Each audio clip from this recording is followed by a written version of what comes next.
10th inter degree pass or fail తక్కువ వ్యవధిలో life settlement in abroad కొరకు hotel management అంటే Trinity college of hotel management. నమస్తే, welcome to Suman TV. నేను మీ సాయి. ఆంధ్రప్రదేశ్లో అమరావతి రాజధానిలో శరవేగంగా నిర్మాణాలు కొనసాగుతున్నటువంటి సందర్భంలో ప్రస్తుతం అక్కడ జరిగిన భూసేకరణలో ఏ సంస్థలకు భూమిని కేటాయించారు, ఏ సంస్థలు అక్కడ ఇప్పుడు ఏర్పాటయ్యేటువంటి అవకాశం ఉంది, ఎలాంటి కన్స్ట్రక్షన్స్ జరిగేటువంటి అవకాశం ఉంది, ఇప్పుడు కన్స్ట్రక్షన్స్ మొదలయ్యాయా, అక్కడ పరిస్థితి ఏంటి, దానికి సంబంధించి మనం మాట్లాడదాం. మనతో పాటు Suman TV news chief editor Keshav గారు ఉన్నారు. కేశవ్ గారు నమస్తే. నమస్తే. సో అమరావతిలో చాలా భూసేకరణ చేశారని గతంలో ఉన్నటువంటి పార్టీ కూడా ఆరోపించింది, వైసీపీ. సో దాంట్లో ఎవరెవరికి కేటాయించారు భూములను, ఎవరెవరు అక్కడ సంస్థలను నెలకొల్పనున్నారు, ఎలాంటి కన్స్ట్రక్షన్స్ జరుగుతాయి, అక్కడ ఏం జరగనున్నాయి మొత్తం నిర్మాణాలు? అమరావతి అనేది ఒక మెగా సిటీ.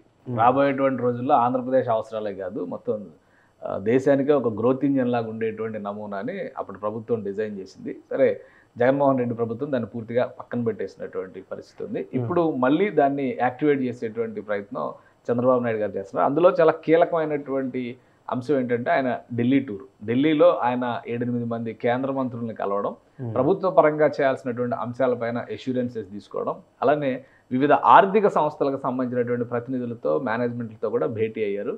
సో ఇమీడియట్గా ఆ నిర్మాణాలని ప్రారంభించేందుకు, ఎందుకంటే మొత్తం 40 సంస్థలకి పైగా అక్కడ రాష్ట్ర ప్రభుత్వం ఆల్రెడీ అలాట్మెంట్స్కి సంబంధించి అంటే కన్సెంట్ ఇచ్చేసింది.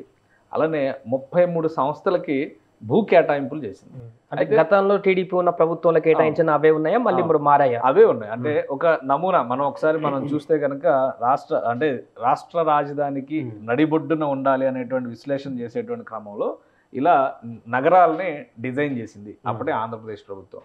క్రీడల నగరం, మీడియా నగరం. అంటే క్రీడల నగరం అంటే ఏదో అమరావతిలో ఒక్కొక్క నగరాన్ని తీసుకెళ్ళి ఢిల్లీ, చెన్నై, కోల్కతా, బెంగళూరు, ముంబై ఇలాంటి నగరాలన్నింటినీ తీసుకెళ్ళి ఒక దగ్గర పెడతారని కాదు. అమరావతి అనే నగరంలో ఈ రంగాలకు సంబంధించి ఇటంతా స్పోర్ట్స్ డెవలప్మెంట్, ఇటంతా గవర్నమెంట్ కాంప్లెక్స్లు ఉంటాయి, ఇక్కడంతా జస్టిస్ సిటీ అంటే న్యాయ వ్యవస్థకు సంబంధించినటువంటి విభాగాలు ఉంటాయి, మీడియా రంగానికి సంబంధించి విజ్ఞాన నగరం, ఇలా అన్నీ కూడా ఒక సెగ్రిగేషన్ చేసుకుని ఒక సంస్థకు సంబంధించినటువంటి భూములన్నింటినీ కూడా ఆయా సంస్థలకు, అంటే ఇప్పుడు ఎగ్జాంపుల్ ఎడ్యుకేషన్ ఇన్స్టిట్యూషన్స్ ఉన్నాయనుకోండి, వాటన్నిటికీ ఈ పరిసర ప్రాంతాల్లో ల్యాండ్ కేటాయింపులు జరుగుతాయి.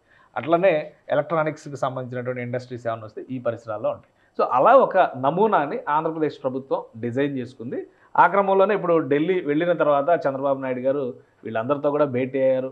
ప్రధానమైనటువంటి మంత్రులు, కీలకమైనటువంటి నాయకులు, ఆ కేంద్ర ప్రభుత్వంలో చక్రం తిప్పుతున్నటువంటి నాయకులు వీళ్ళందరితో భేటీ అయ్యారు. వీళ్ళతో పాటు ఫైనాన్స్ కమిషన్స్కి సంబంధించినటువంటి పెద్దలతో, అనిల్ పనగారియా లాంటి వాళ్ళతో భేటీ అయ్యారు. అలాంటి నీతి ఆయోగ్కి సంబంధించినటువంటి వారితో భేటీ అయ్యారు. వీళ్ళందరికీ కూడా ఆంధ్రప్రదేశ్కి కావాల్సింది ఏంటి, ఇమీడియట్గా ఇప్పుడు చేయాల్సింది ఏంటి, ముఖ్యంగా ఆర్థిక శాఖకి ఆయన ఒక వినతి పత్రం ఇచ్చారు. గతంలో ఆగిపోయినటువంటి ప్రాజెక్టుల రూపంలో కేంద్ర ప్రభుత్వం శాంక్షన్ చేసింది. ఎందుకంటే ఎక్కువ శాతం బ్యాంకింగ్ రంగ సంస్థలకి, ఫైనాన్షియల్ ఇన్స్టిట్యూషన్స్కి ల్యాండ్ అలాట్మెంట్స్ జరిగిపోయినాయి ఆల్రెడీ. సో వాటన్నిటి కార్యకలాపాలు ప్రారంభించడానికి కావాల్సినటువంటి ఇనిషియేషన్ అనేది ఆర్థిక శాఖ నుంచి జరుగుతుంది. సో అది ఇమ్మీడియట్గా మీరు చేయించండి, అప్పుడు అమరావతికి రూపురేఖలు వస్తాయి అనేటువంటి ఆలోచన. ఈ మధ్యలో ఒక వార్త కూడా వైరల్ అవుతుంది, 1,00,000 కోట్ల వరకు కూడా ఆంధ్రప్రదేశ్కి కావాలనేటువంటి ఒక విజ్ఞప్తి చంద్రబాబు చేసినట్టుగా ఒక వార్త కూడా ట్రోల్ అవుతుంది. అవును, అలాంటి 1,00,000 కోట్లు ఆయన అడిగారు, 1,00,000 కోట్లు కేంద్రం కూడా ఇచ్చింది.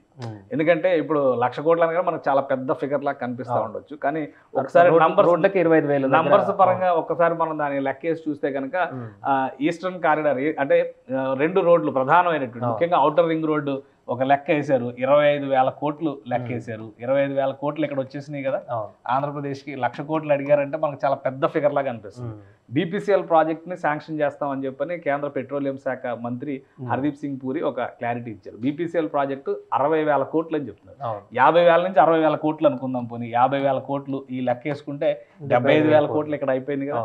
అలానే ఈస్టర్న్ అంటే ఇప్పుడు ఆల్రెడీ వెస్ట్రన్ బైపాస్ విజయవాడకు సంబంధించి వర్క్స్ నడుస్తున్నాయి.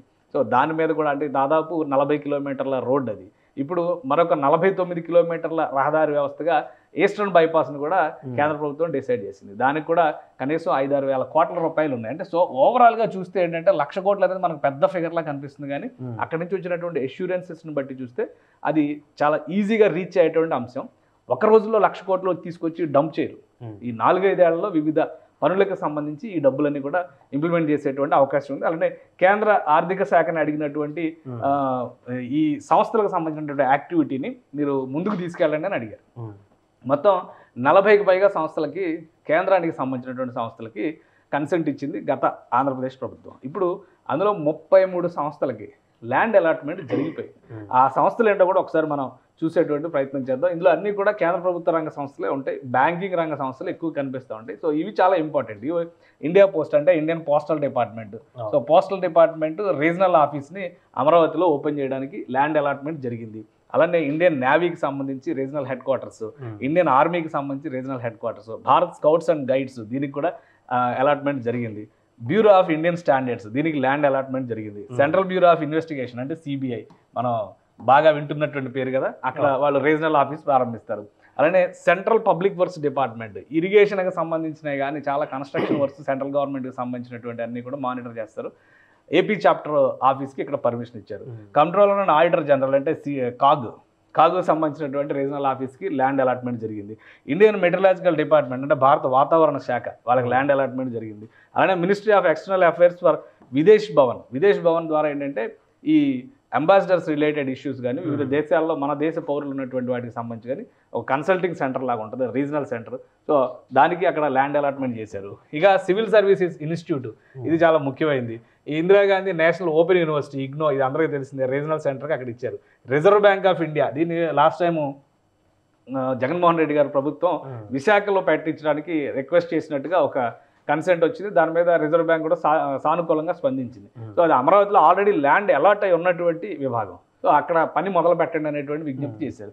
ఈ నేషనల్ బ్యాంక్ ఆఫ్ అగ్రికల్చర్ అంటే నాబార్డు కూడా ల్యాండ్ అలాట్మెంట్ జరిగింది. State Bank of India land allotment జరిగింది. Union Bank of India land allotment జరిగింది. Bank of India land allotment జరిగింది. ఇండియన్ బ్యాంక్ అలాట్మెంట్ జరిగింది. సిండికేట్ బ్యాంక్, విజయ బ్యాంక్, ఇవన్నీ కూడా ఆర్థిక శాఖకి సంబంధించినటువంటి ప్రభుత్వపరమైనటువంటి విభాగాలు. వీళ్ళు ఇక్కడ రీజనల్ ఆఫీసెస్ని ప్రారంభిస్తారు. అలానే Canara bank, food corporation of India, life insurance corporation కూడా చాలా పెద్ద బిల్డింగ్ కట్టడానికి అక్కడ ప్రణాళికలు అంటే ఇనిషియల్ వర్క్స్ కొన్ని కంపెనీలు మొదలుపెట్టినాయి. అయితే గత ప్రభుత్వం ఇక్కడ జరిగింది ఏంటంటే new India insurance company limited, అలానే రైల్టెల్ కార్పొరేషన్ అనేది రైల్వేకి సంబంధించినటువంటి టెలికమ్యూనికేషన్ వ్యవస్థలను ఏర్పాటు చేసేటువంటి విభాగం. ఇది ప్రైవేట్ సర్వీసెస్ కూడా చేస్తుంది ఇది. అలానే rail India technical economic services, Indian waterways authority of India, అలానే జూలాజికల్ సర్వే ఆఫ్ ఇండియా అంటే దీనికి సంబంధించి జ్యూస్కి సంబంధించింది, హడ్కో రీజనల్ ఆఫీస్, ఇవన్నీ కూడా అమరావతి డెవలప్మెంట్కి అప్పులు ఇచ్చినటువంటి సంస్థలు. ఈ బ్యాంకుల్లో చాలా వరకు కన్సార్షియంగా ఫామ్ అయ్యి అప్పులు ఇచ్చినవి కూడా ఉన్నాయి. ఇండియన్ ఆయిల్ కార్పొరేషన్కి అలాట్ చేశారు. Hindustan petroleum corporation, Bharat petroleum corporation, GAIL India అంటే ఇవన్నీ గ్యాస్ పెట్రోలియంకి సంబంధించినటువంటి సంస్థలు. మొత్తం 33 సంస్థలకి ల్యాండ్ అలాట్మెంట్ జరిగింది. ఇంకా 10వ 12వ సంస్థలకి ల్యాండ్ అలాట్మెంట్ పెండింగ్ ఉంది. అయితే ఈ సంస్థలకి నిర్మాణం చేయడానికి కనీసం ఆ అలాట్మెంట్ అయినటువంటి ల్యాండ్కి వెళ్ళేందుకు కావాల్సినటువంటి రహదారిని కానీ, డ్రైనేజ్ వ్యవస్థను కానీ, వాటర్ సప్లై కానీ, అక్కడ లివబుల్ కండిషన్స్ తీసుకురావాల్సినటువంటి ఇన్ఫ్రాస్ట్రక్చర్ క్రియేట్ చేయాల్సినటువంటి బాధ్యత రాష్ట్ర ప్రభుత్వాలకు ఉంటుంది. అవన్నీ కూడా పూర్తిగా పక్కన పెట్టేశారు కాబట్టి ఈ నిర్మాణాలు ఏవి కూడా ముందుకు సాగలేదు. అందువల్లనే అమరావతి రూపురేఖలు అలానే ఉండిపోయినటువంటి పరిస్థితి ఉంది. సో వీటన్నిటిని ఇనిషియేట్ చేయడానికి ఆయా డిపార్ట్మెంట్స్కి ఇన్స్ట్రక్షన్స్ ఇవ్వండి, మేము కావాల్సిన ఇన్ఫ్రాస్ట్రక్చర్ ఇస్తాము అనేటువంటి కన్సెంట్ని చంద్రబాబు నాయుడు ఢిల్లీ టూర్లో చేశారు. కాబట్టి ఈ పనులన్నీ కూడా మొదలు కావడానికి అతి త్వరలోనే ప్రధానమైనటువంటి ఇప్పుడు సమస్య ఏంటంటే ఇప్పటివరకు ఎలాంటి పనులు చేయలేదు కాబట్టి ఎక్కడికక్కడ పిచ్చి మొక్కలు మొలిసిపోయి బ్లాక్ అయిపోయి ఆ అడవులను తలపిస్తున్నట్టుగా మారిపోయినటువంటి పరిస్థితి. అందుకనే ఇప్పుడు వాటన్నిటిని ఆ మొక్కలను తొలగించేటువంటి ప్రక్రియ అక్కడ శరవేగంగా సాగుతుంది. బహుశా దానికి ఆ ప్రక్రియ పూర్తయిన తర్వాత, క్లీన్ చేసిన తర్వాత వాటికి కావాల్సినటువంటి ల్యాండ్స్ కూడా చాలా వరకు ప్లాటింగ్ గతంలోనే చేశారు. కాకపోతే ఇప్పుడు ఎలా ఉందో చూసి మళ్ళీ ఒకసారి రీసర్వే చేసి వాటిని అలాట్ చేస్తాము, ఇమీడియట్గా వర్క్స్ మొదలు పెట్టండి అన్నారు. బహుశా ఈ ప్రాసెస్ అవడానికి ఒక 2-3 నెలల సమయం పట్టొచ్చు. అయితే ఇప్పుడు గవర్నమెంట్ ఇచ్చినటువంటి భరోసాతో ఆయా సంస్థలు దానిపైన ఫోకస్ పెట్టేటువంటి అవకాశం ఉంది. ఇవి గవర్నమెంట్ ఇన్స్టిట్యూషన్స్. ఇంకా ప్రైవేటు సంస్థలకు కూడా చాలా సంస్థలకి ప్రభుత్వం ల్యాండ్స్ అలాట్మెంట్ చేసింది. కొన్ని సంస్థలు ఇప్పుడు అమృత ఇన్స్టిట్యూట్, అమృత యూనివర్సిటీ లాంటివి సగం నిర్మాణాలు జరిగిన తర్వాత కూడా గత ప్రభుత్వం చేసినటువంటి ఒత్తిడి వల్ల నిర్మాణాలు ఆపేసినటువంటి పరిస్థితి అమరావతిలో ఉంది. ఇప్పటికి కూడా మనం గూగుల్ మ్యాప్స్లో సెర్చ్ చేసి చూస్తే కూడా ఆ డేటా అది కనిపిస్తూ ఉంటుంది. సో అందుకనే ఈ ప్రభుత్వం ఏంటంటే ఒక భరోసా ఇచ్చేటువంటి ప్రయత్నం చేసింది. బహుశా కేంద్ర ప్రభుత్వం కూడా వీళ్ళకి డైరెక్షన్ ఇస్తే ఈ పనులు అతి త్వరలో అమరావతిలో మొదలయ్యేటువంటి అవకాశాలు అయితే స్పష్టంగా కనిపిస్తున్నాయి. Right sir. సో సో మొత్తానికి అదే అమరావతిలో ప్రస్తుతం ఉన్నటువంటి ప్రాంతాలలో నిర్మాణానికి సంబంధించి కేటాయించిన భూములు అలాగే ఉన్నాయి. కంపెనీలకు సంబంధించి ప్రభుత్వ సంస్థలు కానీ ప్రైవేట్ సంస్థలు కానీ అన్నిటికి కూడా కేటాయించిన భూములు అలాగే ఉన్నాయి. దానికి సంబంధించినటువంటి ఫెసిలిటీస్ అన్నిటి కూడా గవర్నమెంట్ చేసేందుకు ముందుకు వస్తున్న తరుణంలో అతి తొందరలోనే ఆ సంస్థలకు సంబంధించిన కట్టడాలు, నిర్మాణాలు, కన్స్ట్రక్షన్స్ అన్ని కూడా అక్కడ మొదలుపెట్టేందుకైతే సిద్ధమవుతున్నట్టుగా తెలుస్తుంది. సుమన్ టీవీలో మీ పర్సనల్ అండ్ బిజినెస్ ప్రమోషన్స్ కోసం కింది నెంబర్కి కాంటాక్ట్ చేయండి.